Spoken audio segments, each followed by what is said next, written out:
ಎಲ್ಲರಿಗೂ ನಮಸ್ಕಾರ. ಇದು ಸುದ್ದಿ ವಿಶ್ಲೇಷಣೆ. ನಾನು ಶಶಿಧರ್ ಭಟ್ ಎಂದಿನಂತೆ ಇವತ್ತು ಕೂಡ ಹಾಜರಾಗಿದ್ದೀನಿ. ಇದು ನನ್ನ ಡಿಜಿಟಲ್ ವಾಹಿನಿ. ತಾವು ಇದನ್ನು ಲೈಕ್ ಮಾಡಿ, ಸಬ್ಸ್ಕ್ರೈಬ್ ಮಾಡಿ, ಹಾಗೆಯೇ ಬೆಲ್ ಐಕಾನನ್ನು ಪ್ರೆಸ್ ಮಾಡೋದು ಮರಿಬೇಡಿ. ನನ್ನ ಪ್ರತಿಯೊಂದು ವಿಶ್ಲೇಷಣೆ ನೋಟಿಫಿಕೇಷನ್ ತಮಗೆ ತಲುಪುತ್ತೆ. ಹಾಗೆಯೇ ಸಾಧ್ಯ ಆದರೆ ಸಹಾಯ ಮಾಡಿ. ತಮ್ಮ ಸಹಾಯವೇ ನಮ್ಮಂಥವರಿಗೆ ಶ್ರೀರಕ್ಷೆ, ಅದೇ ಬೆನ್ನೆಲುಬು. ಹಾಗೆಯೇ ನೀವು ಬೈಯೋದಿದ್ದರೆ ನನ್ನ ಬೈಬೋದು, ತಗೊಳ್ಳೋದಿದ್ದರೆ ತಗೊಳ್ಬೋದು. ನಾನು ನಿಮ್ಮ ಬಗ್ಗೆ ನಕ್ಕು ಬಿಡ್ತೀನಿ. ದಡ್ಡತನ ಅನ್ನೋದಿರುತ್ತಲ್ಲ, ಆ ದಡ್ಡತನ ಅನ್ನುವುದೊಂದು ರೋಗ, ಭ್ರಮೆ ಅನ್ನುವುದು ಒಂದು ರೋಗ. ಆ ರೋಗಕ್ಕೆ ಯಾವ ಔಷಧವೂ ಇಲ್ಲ. ಭ್ರಮಾಧೀನರಾದವರನ್ನು ಆ ಭ್ರಮೆಯಿಂದ ಹೊರಗಡೆ ಎಳತ್ತರೋದು ಸುಲಭವಾದದ್ದಲ್ಲ.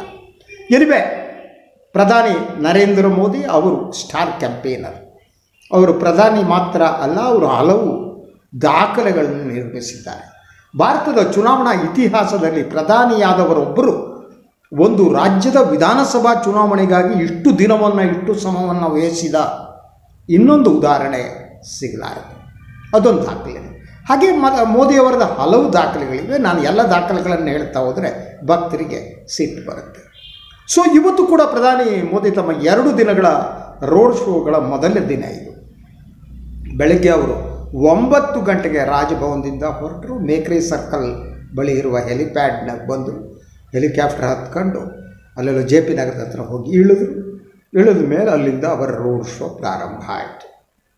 ಅಲ್ಲಿಂದ ಅವರು ಮಲ್ಲೇಶ್ವರದ ಒಂದು ಸುತ್ತು ಹಾಕಿ ಮಲ್ಲೇಶ್ವರದ ಕಾಡುಮಲ್ಲೇಶ್ವರ ದೇವಸ್ಥಾನಕ್ಕೆ ಬಂದು ಪೂಜೆ ಮಾಡಿ ಮುಗಿಸ್ತು. ಸುಮಾರು 3 ಗಂಟೆಗಳ ಕಾಲ ಅವರಿಗಿದ್ದ. ಆ್ಯಕ್ಚುಲಿ ಅವರು 10 ಗಂಟೆಯಿಂದ 12:30 ಒಳಗಡೆ ಮುಗಿಸ್ಬೇಕಾಗಿತ್ತು. ಆದರೆ ಸುಮಾರು 1 ಗಂಟೆಗೆ 5 ನಿಮಿಷ ಇರುವಾಗ ಅವರ ಈ ರೋಡ್ ಶೋ ಮುಗಿತು. ಈ ರೋಡ್ ಶೋಗೆ ಭಾರಿ ಜನ ಸೇರಿದ್ರು. ಅದಕ್ಕೆ ಮೋದಿ ಮೇನಿಯಾ ಅಂತ ನಮ್ಮ ಮಾಧ್ಯಮಗಳು ಕಳೆದರು. ಇಡೀ ಕ್ರಾಂತಿ ಆಗೋಯ್ತು ಅಂತ ಅಂದರು. ಹಾಗೆಯೇ ಇವರೆಲ್ಲ ಸ್ವಯಂ ಪ್ರೇರಿತರಾಗಿ ಬಂದವರು ಅಂತಂದರು. ಗೊತ್ತಿಲ್ಲ ಆ ಏರಿಯಾದಲ್ಲಿರೋರು ಯಾರು ಕರ್ಕೊಬಂದರೂ ಇಲ್ಲ ಗೊತ್ತಿಲ್ಲ.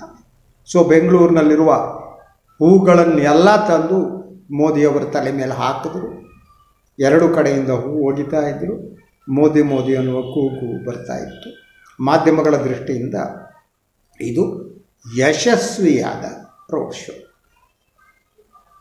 ನಾನು ಇದನ್ನು ಒಂದು ಭ್ರಮೆ ಅನ್ನುವುದನ್ನು ನಾನು ಹೇಳೋದಕ್ಕೆ ಇಷ್ಟಪಡ್ತೀನಿ. ಯಾವುದು ಭ್ರಮೆ? ಎಂಥ ಭ್ರಮೆಯನ್ನು ಈ ದೇಶದಲ್ಲಿ ಸೃಷ್ಟಿಸಲಾಗಿದೆ. ಅದಕ್ಕೆ ನಾನು ಒಂದು ಉದಾಹರಣೆ ಕೊಡ್ತೀನಿ. ಒಂದು ವಾಹಿನಿಯವರು ಅಲ್ಲ ಬಂದಂಥವರ ಬೈಟ್ಗಳನ್ನು ತಗೋತಾ ಇದ್ದರು. ಒಬ್ಬಳು ಹೆಣ್ಣು ಮಗಳು ಹೇಳಿದ್ರು, ನನಗದು ಶಾಕಿಂಗ್. ನಾನು ತಿರುಪತಿಯ ವೆಂಕಟೇಶ್ವರನ ದರ್ಶನಕ್ಕಿಂತ ಮಾಡಿದಾಗ ಆ ಸಂತೋಷಕ್ಕಿಂತ ಮೋದಿಯವರನ್ನು ನೋಡಿ ನನಗೆ ಹೆಚ್ಚು ಸಂತೋಷ ಆಯಿತು. ವೆಂಕಟೇಶ್ವರ ಎಲ್ಲರ ಶ್ರದ್ಧೆಯ ಕೇಂದ್ರ ತಿರುಪತಿ. ಇನ್ನೊಂದು ಕಡೆ ಮೋದಿ, ಇನ್ನೊಂದು ಕಡೆ ವೆಂಕಟೇಶ್.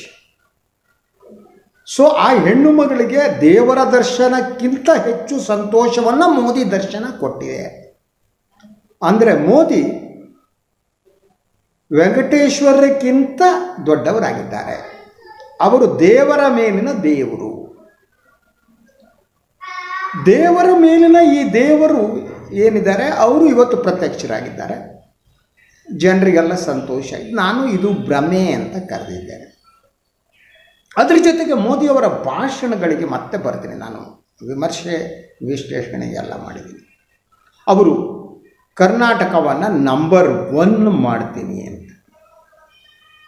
ಓಕೆ, ನೀವು ಈಗ ಬೆಂಗಳೂರು ನಂಬರ್ 2 ಆಗಿದೆ ಒಟ್ಟಾರೆ ಆರ್ಥಿಕತೆಯಲ್ಲಿ. ಇದರಲ್ಲಿ ಆ ನಂಬರ್ 2 ಮಾಡಿದ್ದು ಯಾರು? ಯಾವಾಗಿಂದ ಮಾಡಿದರು? ಇಡೀ ಮೋದಿಯವರ ಭಾಷಣದಲ್ಲಿ ಕಾಂಗ್ರೆಸ್ ಜೊತೆಗೆ JDS ಅನ್ನು ಅವರು ಟೀಕಿಸ್ತಾ ಇದ್ದಾರೆ. ಅವರೇನೂ ಮಾಡಿಲ್ಲ, ನಾವು ಬಂದರೆ ಮಾಡ್ತೀವಿ, ಡಬಲ್ ಇಂಜಿನ್ ಸರ್ಕಾರ ಬೇಕು ಅವರು ವಾದ. ಹಾಗಿದ್ದರೆ ಕರ್ನಾಟಕದಲ್ಲಿ ಕೃಷ್ಣರಾಜ ಒಡೆಯರ ಕಾಲದಿಂದ ಇಲ್ಲದ ಅಭಿವೃದ್ಧಿಯನ್ನು ಮಾಡಿದವರು ಯಾರೋ? ಆ ಡಬಲ್ ಇಂಜಿನ್ ಸರ್ಕಾರ ಇತ್ತಾ?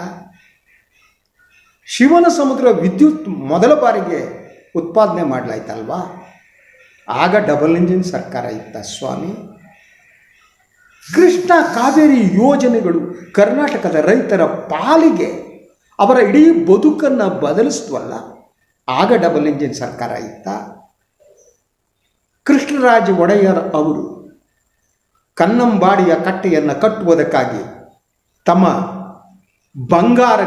ಬಂಗಾರವನ್ನು ಸ್ವಂತ ಬಂಗಾರವನ್ನು ತಗೊಂಡೋಗಿ ಅಡಿಬಿಟ್ಟು ದುಡ್ಡು ತಂದು ಕಟ್ಟಿದ್ರಲ್ಲ, ಆವಾಗ ಡಬಲ್ ಇಂಜಿನ್ ಸರ್ಕಾರ ಇತ್ತ.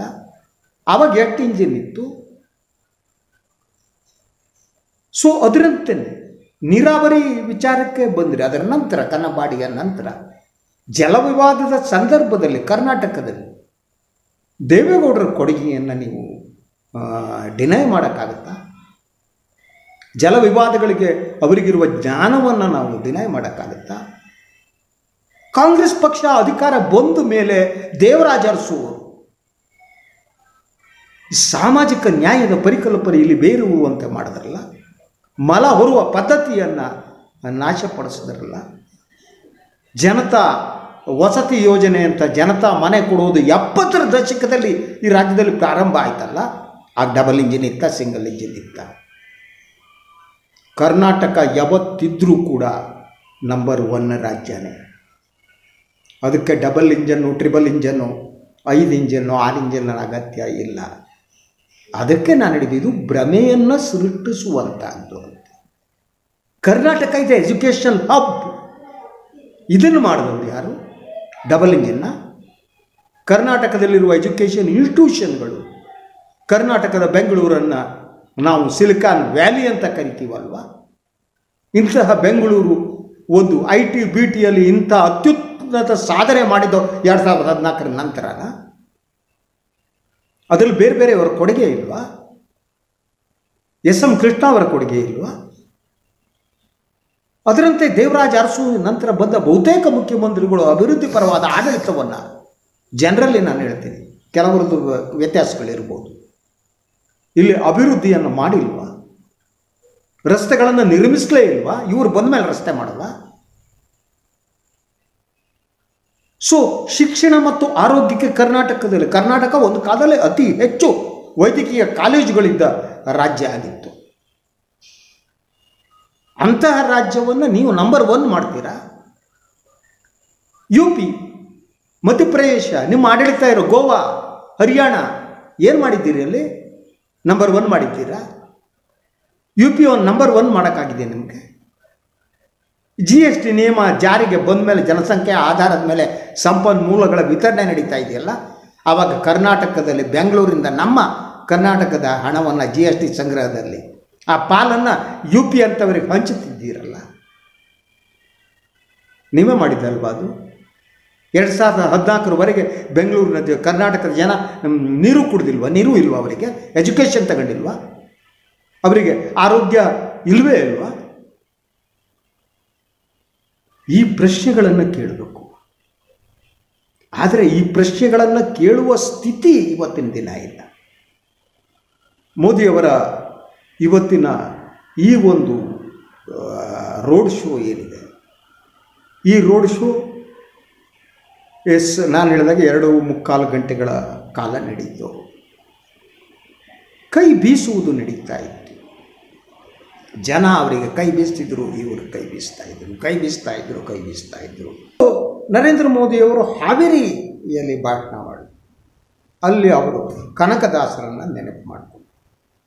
ನಾವು ಕನಕದಾಸರ ಹಾದಿಯಲ್ಲಿ ನಡೆಯುತ್ತಿದ್ದೇವೆ ಹೇಳೋದಕ್ಕೆ ಬಹಳ ಚೆನ್ನಾಗಿ ಕಾಣುತ್ತೆ ನೋಡಿ ಸ್ವಾಮಿ, ಅಲ್ವಾ? ಕನಕದಾಸರು ದಾಸವರೇಣ್ಯರು ಮಾತ್ರ ಅಲ್ಲ, ಅತ್ಯದ್ಭುತವಾದ ಕವಿ. ಗೊತ್ತಾದೇನಾದರೂ ನಿಮಗೆ? ಕುಲವೆಂದು ಹೊಡೆದಾಡದಿರಿ, ಕುಲದ ನೆಲೆಯ ನೀನಾದರೂ ಬಲ್ಲಿರ. ಕನಕದಾಸರು ಹೇಳ್ತಾ ಹೋಗ್ತಾರೆ. ಕುಲ ಅಂಥೇಳಿ ಬೆಂಕಿ ಹಚ್ಚಿದವರು ಯಾರು? ಆ ಬೆಂಕಿ ಹಚ್ಚುವುದು ಕನಕದಾಸರ ದಾರಿನ? ಸುಮ್ಮನೆ ಯಾಕೆ ಅಂಥವ್ರ ಹೆಸರುಗಳನ್ನು ಪ್ರಸ್ತಾಪ ಮಾಡ್ತೀರಿ? ಆ ಹೆಸರುಗಳನ್ನು ಪ್ರಸ್ತಾಪ ಮಾಡೋದಕ್ಕೂ ಅಟ್ಲೀಸ್ಟ್ ಅವರು ದಾಸವರನ್ನು ಏನು ಬರೆದಿದ್ದಾರೆ, ಏನು ಹೇಳಿದ್ದಾರೆ, ರಾಗಿಯ ಮಹತ್ವದ ಬಗ್ಗೆ ಕನಕದಾಸರು ಮಾತಾಡ್ತಾರೆ. ಒಂದು ಕಾವ್ಯಾತ್ಮಕವಾಗಿ ಕನಕದಾಸರ ರಚನೆಗಳಿದೆಯಲ್ಲ, ಅದು ಉಳಿದ ದಾಸರಿಗಿಂತ ಅತ್ಯದ್ಭುತವಾದ. ಪುರಂದರದಾಸರ ರಚನೆಗಳಿಗಿಂತ ಕನಕದಾಸರ ರಚನೆಗಳಲ್ಲಿ ಕಾವ್ಯಾತ್ಮಕತೆ ಮತ್ತು ಅದರಲ್ಲಿ ಸಾಂಕೇತಿಕತೆ ಎಲ್ಲವೂ ಗೊತ್ತಾ. ಇಡೀ ಜಾತಿ ವ್ಯವಸ್ಥೆಯನ್ನು ಪ್ರತಿಭಟಿಸಿದವರು ಕನಕದಾಸರ ಸ್ವಾಮಿ.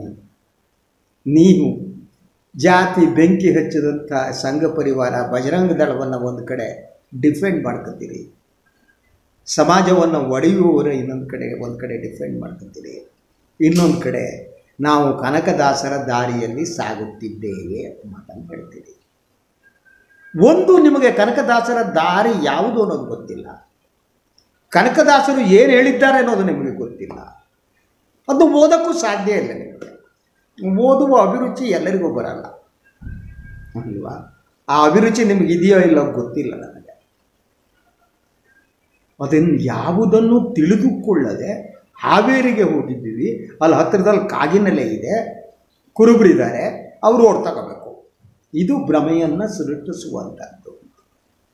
ಈ ಭ್ರಮೆ ಸೃಷ್ಟಿಸುವುದರಲ್ಲಿ ಒಂದು ವಿಧಾನ ಇದೆ. ನೀವು ಯಾವ ಪ್ರದೇಶಕ್ಕೆ ಹೋಗ್ತೀರೋ ಅಲ್ಲಿಯ ಕವಿವರೇಣ್ಯರನ್ನು, ದಾಸವರೇಣ್ಯರನ್ನು, ಅಲ್ಲಿಯ ಇತಿಹಾಸದ ಮುಖ್ಯ ವ್ಯಕ್ತಿಗಳನ್ನು, ಅವ್ರ ಹೆಸರನ್ನು ರೆಫರ್ ಮಾಡೋದು, ಅವ್ರ ಹೆಸರನ್ನು ಹೇಳೋದು. ಈ ಕನ್ನಡದಲ್ಲಿ ಭಾಷಣ ಮಾಡಿದಾಗೆ 2 ಸಾಲು ಕನ್ನಡದಲ್ಲಿ ಹೇಳ್ಬಿಟ್ಟು 4 ಜನ ಭಕ್ತರ ಹತ್ರ ತಪಾಳೆ ಹೊಡ್ಸ್ಕೊಬಿಟ್ಟು ಕನ್ನಡದಲ್ಲಿ ಮಾತಾಡಬೇಕು. ಆದರೆ ಒಂದು ಭಾಷೆ ಅನ್ನೋದಿದೆಯಲ್ಲ, 2 ಸಾಲು ಹೇಳುವ ಮೂಲಕ ಅಲ್ಲ. ನಿಮಗೆ ಕರ್ನಾಟಕ ಗೊತ್ತಾಗದಿದ್ದರೆ ಕರ್ನಾಟಕದ ಪರಂಪರೆ ಗೊತ್ತಾಗಬೇಕು, ಕರ್ನಾಟಕದ ಇತಿಹಾಸ ಗೊತ್ತಿರಬೇಕು, ಭಾಷಾ ವೈವಿಧ್ಯತೆ ಅರ್ಥ ಆಗಬೇಕು, ಕೋಮು ಸೌಹಾರ್ದಕ್ಕಾಗಿ ಕರ್ನಾಟಕದಲ್ಲಿ ಯಾರ್ಯಾರು ಕೆಲಸ ಮಾಡಿದ್ದಾರೆ ಅಂತ ಗೊತ್ತಿರಬೇಕು. ಎಲ್ಲೋ ಹಳೆ ಮೈಸೂರು ಪ್ರದೇಶ ಬಂದು ಕುವೆಂಪು ಹೆಸರು ಹೇಳಿಬಿಟ್ರೆ ನೀವು ಕುವೆಂಪು ಬಗ್ಗೆ ತಿಳಿದುಕೊಂಡಂತಲ್ಲ. ಭಾರತ ಜನನಿಯ ತನುಜಾತೆ ಜಯ ಹೇ ಕರ್ನಾಟಕ ಮಾತೆ ಕುವೆಂಪು ಅವರ ಹೆಸರನ್ನು ರೆಫರ್ ಮಾಡಿ ಆ ಜಾತಿಗೆ ಸೇರಿದ ಜಾತಿಗೆ ಅವ್ರನ್ನ ಸೀಮಿತಗೊಳಿಸಿ ಆ ಜಾತಿಯ ಜನರ ಮತವನ್ನು ಪಡೆಯುವ ಹುನ್ನಾರ. ಸೊ ಇವತ್ತು ಮೋದಿಯವರು ನಡೆಸಿದ ರೋಡ್ ಶೋ ಏನಿದೆ ಅದರಲ್ಲಿ ವಿಚಿತ್ರವಾದ ನಾಟಕೀಯತೆ ಇತ್ತು. ಸೊ ಕೈ ಬೀಸುವಿಕೆಯಲ್ಲಿ, ಹಾಕಿಕೊಂಡ್ರೆ ಡ್ರೆಸ್ನಲ್ಲಿ, ಹಾಗೆ ಭ್ರಮಾಲೋಕದಲ್ಲಿರುವ ಭಕ್ತರಲ್ಲಿ. ಭಕ್ತರಿಗೆ ಸಿಟ್ಟು ಬರುತ್ತೆ, ಭಕ್ತರು ಬೈತಾರೆ, ಭಕ್ತರು ನನಗೂ ಬೈತಾರೆ, ಬಾಯಿ ಬಂದಾಗ ಬೈತಾರೆ. ನನಗೆ ಅವ್ರ ಬಗ್ಗೆ ಪಾಪ ಅನಿಸುತ್ತೆ, ಯಾಕಂದರೆ ಅವರು ಭ್ರಮೆಯಲ್ಲಿದ್ದಾರೆ. ನಾನು ಹೇಳಿದ್ನಲ್ಲ ಹೆಣ್ಣುಮಕ್ಕಳ ಕಥೆನ, ವೆಂಕಟೇಶ್ವರನ ದರ್ಶನಕ್ಕಿಂತ ಮೋದಿ ದರ್ಶನ ನನಗೆ ಹೆಚ್ಚು ಸಂತೋಷವನ್ನು ನೀಡಿತು ಅಂತ. ಸೊ ಮೋದಿಯವರ ದೇವಸ್ಥಾನವನ್ನು ಇವರು ಕಟ್ತಾರೆ ಕಾಣುತ್ತೆ. ಯಾವಾಗ ಕಟ್ತಾರೋ ಗೊತ್ತಿಲ್ಲ, ಯಾವ ದೇವಸ್ಥಾನದಲ್ಲಿ ಕೂಡಿಸ್ತಾರೋ ಗೊತ್ತಿಲ್ಲ, ಎಲ್ಲಿ ಕೂಡಿಸ್ತಾರೋ ಗೊತ್ತಿಲ್ಲ. ಯಾಕೆಂದರೆ ಭ್ರಮೆ ಅನ್ನುವುದು ಅದು ಒಂದು ರೀತಿಯ ಹುಚ್ಚಿನ ಭಾಗ, ದಡ್ಡತನದ ಭಾಗ. ಭ್ರಮೆಯಲ್ಲಿ ಒಳಗಾದವರಿದ್ದಾರಲ್ಲ ಅವರು ಒಂಥರ ಈ ಅಫೀಮ್ ತಗೋತಾರೆ ನೋಡಿ, ಈ ಅಮಲಿನಲ್ಲಿದ್ದ ಹಾಗೆ. ಈ ಭ್ರಮೆ ಏನಿದೆ, ಈ ಭ್ರಮೆಯ ಮೂಲಕ ಒಂದು ಅಮಲಿನ ಲೋಕವನ್ನು ಸೃಷ್ಟಿಸಲಾಗಿದೆ. ಅವರಿಗೆ ಆಲೋಚನೆ ಮಾಡೋದಕ್ಕಾಗಲ್ಲ. ಅವರಿಗೆ ವೆಂಕಟೇಶ್ವರನಿಗಿಂತ ಮೋದಿಯವರು ದೊಡ್ಡದಾಗಿ ಕಾಣ್ತಾರೆ. ಯಾಕೆಂದರೆ ತಲೆಯ ಒಳಗಡೆ ಸಗಣಿ ತುಂಬುತ್ತೆ ನೋಡಿ. ಸಗಣಿ ತುಂಬಿದಾಗ ಕಣ್ಣು ಕಾಣಲ್ಲ, ಕಿವಿ ಕೇಳಲ್ಲ, ನಾಲ್ಗೆ ಹೊರಳಾಡಲ್ಲ, ಪಂಚೇಂದ್ರಿಯಗಳು ನಿಂತೋಗ್ಬಿಡ್ತವೆ. ಸಗಣಿ ಯಾಕೆ ಮಾಡ್ತಾ ಇರುತ್ತೆ, ಅದಕ್ಕೆ ಅವ್ರಿಗೆ ಸಗಣಿ ಭಕ್ತರು. What ever it may be, ನಾಳೆ ಮತ್ತೆ ಪ್ರಧಾನಿಯವರು ಬೆಂಗಳೂರಿನಲ್ಲಿ ಅವರು ತಮ್ಮ ಈ ಒಂದು ರೋಡ್ ಶೋ ಮಾಡ್ತಾ ಇದ್ದಾರೆ. ನಾಳೆ ಒಂದಿಷ್ಟು ಅದಕ್ಕೆ ನಾನು ಇನ್ನೊಂದು ಆ್ಯಂಗಲ್ ಹೇಳಿಲ್ಲ, ಬಡವರಿಗೆ ಅದು ಇದು ತೊಂದರೆ ಆಗೋದು. ಏನಿವೆ ಭ್ರಮಾಲೋಕ, ಭ್ರಮೆಯಲ್ಲಿರುವ ಅಮಲ್ನಲ್ಲಿರ್ತಾರೆ. ಅಮಲ್ನಲ್ಲಿರುವವರಿಗೆ ಅಮಲಿನಲ್ಲಿ ಇಲ್ಲದಿರುವವರ ಬಗ್ಗೆ ಸಿಟ್ಟು, ದ್ವೇಷ ಬರುತ್ತೆ. ಏನಿವೆ ಇದಾಗಿತ್ತು ಇವತ್ತಿನ ಸುದ್ದಿ ವಿಶ್ಲೇಷಣೆ. ತಾವು ನನ್ನ ವಿಶ್ಲೇಷಣೆಯನ್ನು ಲೈಕ್ ಮಾಡಿ, ಸಬ್ಸ್ಕ್ರೈಬ್ ಮಾಡಿ, ಹಾಗೆಯೇ ಬೆಲ್ ಐಕಾನ್ ಒತ್ತಿ, ಸಾಧ್ಯ ಆದರೆ ಸಹಾಯ ಮಾಡಿ, ನನಗೆ ಶಕ್ತಿ ತುಂಬಿ. ಎಲ್ಲರಿಗೂ ಒಳ್ಳೆಯದಾಗಲಿ. ಶುಭರಾತ್ರಿ.